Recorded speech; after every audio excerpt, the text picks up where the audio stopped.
This is a letter for my son.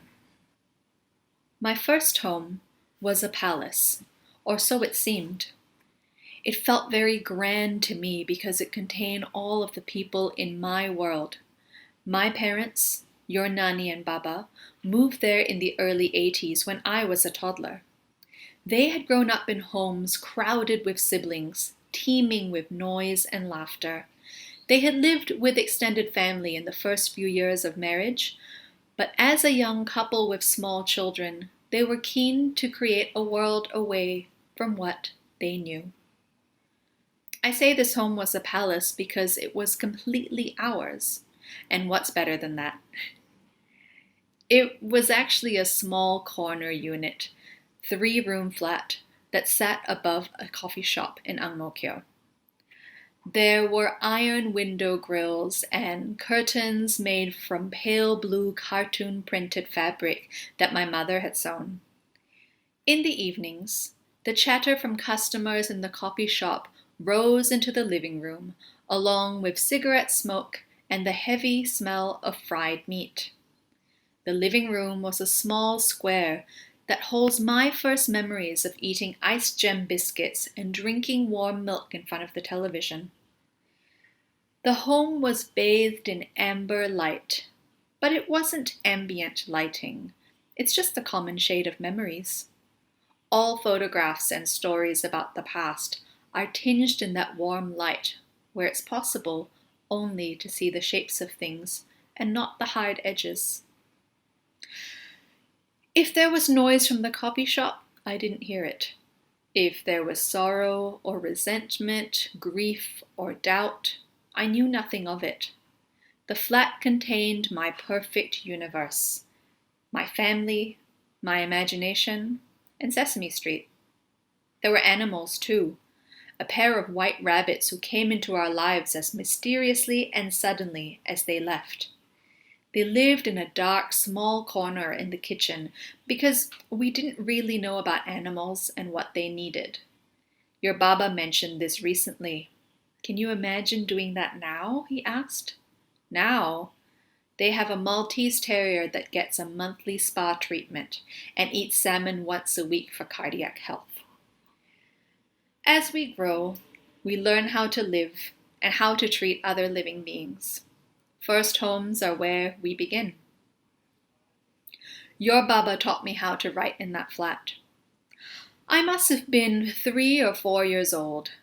We sat together at the dining room table where I traced my colored pencil over the rows of dotted alphabet that he had outlined for me.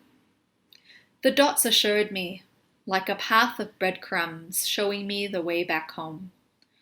But I also remember insisting on adding appendages to some letters. At the bottom of the letter A, for example, I would add a long horizontal line to turn it into a witch's hat. My father would feign anger and dismay and make me write another A. And again, quickly, I would add this baseline and giggle at his reaction. I'm sure I tested boundaries in many ways as a child, as you do. This was my first lesson in understanding the consequences of doing things my way. I wonder if I would have turned to the written word as readily if he had made me feel as if there was only one way, and that my imagination, my idea of turning words into pictures and stories, had a limit. It reminds me to consider how you will look back on your first home, a box of boundaries and borders, or a place where you had your earliest inklings of who you wanted to be. You know this about me. I love the sight of a lit-up window of somebody else's apartment or house. Even better when you can see the silhouettes of families, or hear the piano keys ringing, or see the softly flashing lights of the television in the living room. It's so comforting knowing that people are in their homes. Of course, I romanticize their lives too. In those moments, I imagine that home is where they want to be and where they feel safest. I have no way of knowing about conflicts or simmering tensions in those fleeting encounters. But maybe that's the point. There's nothing complicated in a glimpse of a window. I was tempted to ask your nanny about her stories about our first home. I don't think she remembers it fondly. It was cramped and noisy. They only moved there because it was the only flat available. But then her memories would become mine, and I would think of it as a place that we longed to leave. I prefer to think of it as a place to return to, if only in my imagination. There's a lot of talk about wormholes and portals these days, about a desperate need to return to the past or escape into another reality where we are not trapped inside, hunkering down, waiting for this ship to stop rocking. For me, those little window views are their own portals. They make me consider what is possible of a home. They remind me that this place, where you live now, will be the point from which we fly and move on to even better things. For you, it will always be the place where you began.